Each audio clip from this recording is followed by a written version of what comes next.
ကဲဒီနေ့မှာတော့ညီမကစီဗီလေးတစ်ခုမိတ်ဆက်ပေးရင်းနဲ့ကိုယ့်ရဲ့ဆေးပက်လက်နေရာလေးအတွက်အဆင်ပြေစွာသုံးလို့ရတဲ့ဒီဇိုင်းလေးတစ်ခုကိုပြပေးရမှာပါနော်ဒီဒီဇိုင်းလေးကတော့အလယ်မန်တွေထားပြီးဘယ်နဲ့ညာမှာတကယ်ရွက်စီဖွင့်ထားတဲ့ဒီဇိုင်းလေးပဲဖြစ်ပါတယ်ရုပ်ဖွင့်နှစ်ရွက်တောင်မှပါဝင်တာကြောင့်ကိုယ့်ရဲ့အိမ်တွင်းကိုဒီကောင်းလေးတန်များများရစေပါတယ်နှစ်ရွက်ဖွင့်ရဲ့အလယ်မှာမှန်တေလေးပါဝင်တဲ့အတွက်ကြောင့်လည်းအပြင်ကိုဖြူကောင်းကောင်းနဲ့ကြည့်လို့ရပါတယ်အခုစံပဲပြပေးနေတဲ့ CV နာမည်လေးကတော့ N11 Kismet Window ပဲဖြစ်ပါတယ်။တကယ်တရွက်ဖွင့်ပြီဆိုတာနဲ့ကျွန်တော်စကားပါတွဲရက်ပါတဲ့ဒီဇိုင်းလေးဖြစ်တာကြောင့်ကိုယ့်ရဲ့ internet တို့ချင်းရင်ဝင်ရောက်မှုများမှာကာကွယ်ရှော့ချပေးနိုင်ပါတယ်။မှန်ကတော့ double glassing ပါဝင်ပြီးတစ်ထပ်ချင်းစီကို 5mm အထူရှိပါတယ်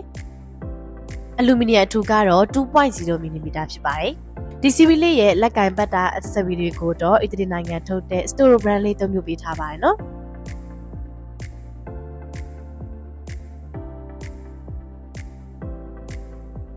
မှန်တကယ်ရွက်လေးရဲ့အောက်ခြေနဲ့အပေါ်မှာဆိုရင်တကားရုပ်ဝိတ်ကိုခံနိုင်ရှိတဲ့ပတ်တာလေးတွေကိုသဆင်ပေးထားတဲ့အပြင်စတီချိုးလေးပါဝင်တဲ့အတွက်ကြောင့်လည်းလေပြင်းတိုက်လို့တကယ်ရွက်ပြုတ်ကျပစ္စည်းမဲ့အနေတွေကိုလုံးဝဖြစ်စေနိုင်ပါဘူးနော် frame ကျဲ 110mm ရှိတဲ့အတွက်ကြောင့်မှန်တကားနဲ့ခြေလုံးစကားကြားကလွတ်နေတဲ့နေရာလေးမှာဆိုရင် safety dress တန်မန်းလေးပါထည့်သွင်းသက်ဆင်လို့ရပါတယ်နော် DL11 CV လေးက update မြင့်ထားတဲ့ CV အစ်စ်လေးဖြစ်တဲ့အတွက်ကြောင့် GC system ပေါ်နေတဲ့ဒီဇိုင်းလေးဖြစ်ပါတယ်ပေါ်နေတဲ့ရေစင်းပေါက်လေးပေါ်မှာ clip ဖုံးလေးနဲ့ဖုံးပေးထားတာမို့ဒီဇိုင်းလေးကအစစန်တင်လာပါစေပါရနော်